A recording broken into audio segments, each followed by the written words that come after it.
Hi hello నమస్తే biography ఛానల్కి స్వాగతం.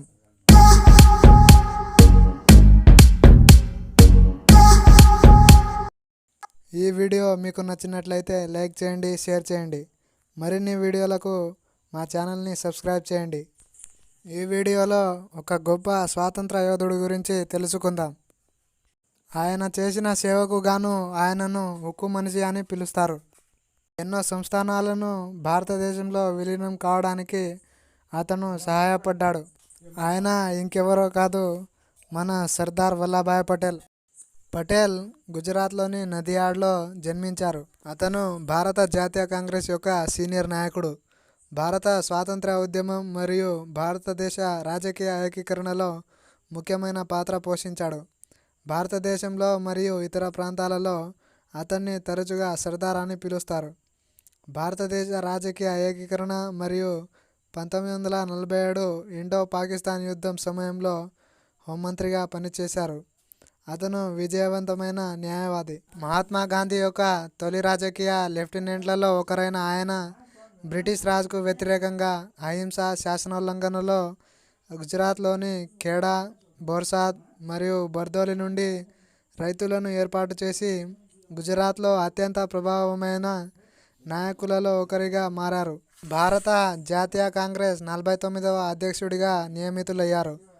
పటేల్ అధ్యక్షతన ప్రాథమిక హక్కుల మరియు ఆర్థిక విధానం తీర్మానాన్ని కాంగ్రెస్ ఆమోదించింది.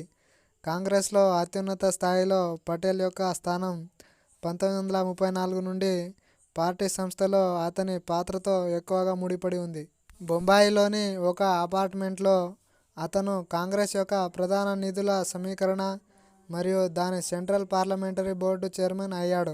న్యూఢిల్లీలోని సెంట్రల్ లెజిస్లేటివ్ అసెంబ్లీకి 1934 ఎన్నికలకు మరియు 1936 ప్రావిన్షియల్ ఎన్నికలకు అభ్యర్థులను ఎంపిక చేయడంలో మరియు ఆర్థిక సహాయం చేయడంలో ప్రముఖ పాత్ర పోషించాడు. క్విట్ ఇండియా ఉద్యమాన్ని ప్రచారం చేస్తున్నప్పుడు 1942 ఆగస్టు 7న బొంబాయిలోని గోవాలియా ట్యాంక్ వద్ద గుమిగూడిన 1,00,000 మందికి పైగా ప్రజలకు పటేల్ పతాక స్థాయి ప్రసంగం చేశారు. అప్పటి వరకు ప్రతిపాదిత తిరుగుబాటుపై అనుమానంతో ఉన్న జాతీయవాదులను ఉధృతం చేయడంలో పటేల్ ప్రసంగం కీలక పాత్ర పోషించిందని చరిత్రకారులు భావిస్తున్నారు. ఈ కాలంలో పటేల్ యొక్క ఆర్గనైజింగ్ పని భారతదేశం అంతటా తిరుగుబాటును విజయవంతం చేయడంలో చరిత్రకారులచే ఘనత పొందింది. ఆయన భారతదేశం యొక్క మొదటి హోంమంత్రి మరియు ఉప ప్రధానమంత్రిగా ఉన్నారు. పటేల్ పాకిస్తాన్ నుండి పంజాబ్ మరియు ఢిల్లీకి పారిపోతున్న విభజన శరణార్థుల కోసం సహాయక చర్యలను నిర్వహించి శాంతిని పునరుద్ధరించడానికి కృషి చేశారు.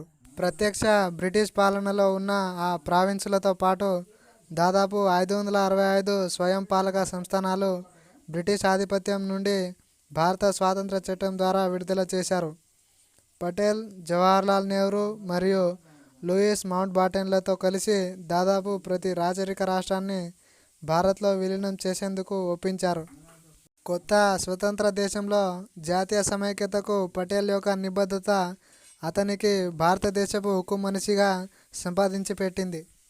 ఆధునిక ఆల్ ఇండియా సర్వీసెస్ వ్యవస్థను స్థాపించడంలో మార్గదర్శ పాత్రను పోషించినందుకు గాను అతను భారత పౌర సేవకుల పోషకుడుగా జ్ఞాపకం చేసుకోబడ్డాడు. ఆయన గుర్తుగా స్టాచ్యూ ఆఫ్ యూనిటీ భారతదేశ ప్రభుత్వం ప్రపంచంలోనే అత్యంత ఎత్తైన విగ్రహం 2018 అక్టోబర్ 31న ఆయనకు అంకితం చేయబడింది.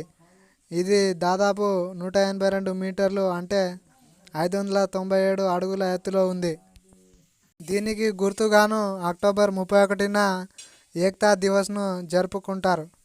ఆయన మరణానంతరం భారత ప్రభుత్వం భారతరత్నచే 1991లో ఆయనకు గౌరవం ఇచ్చింది.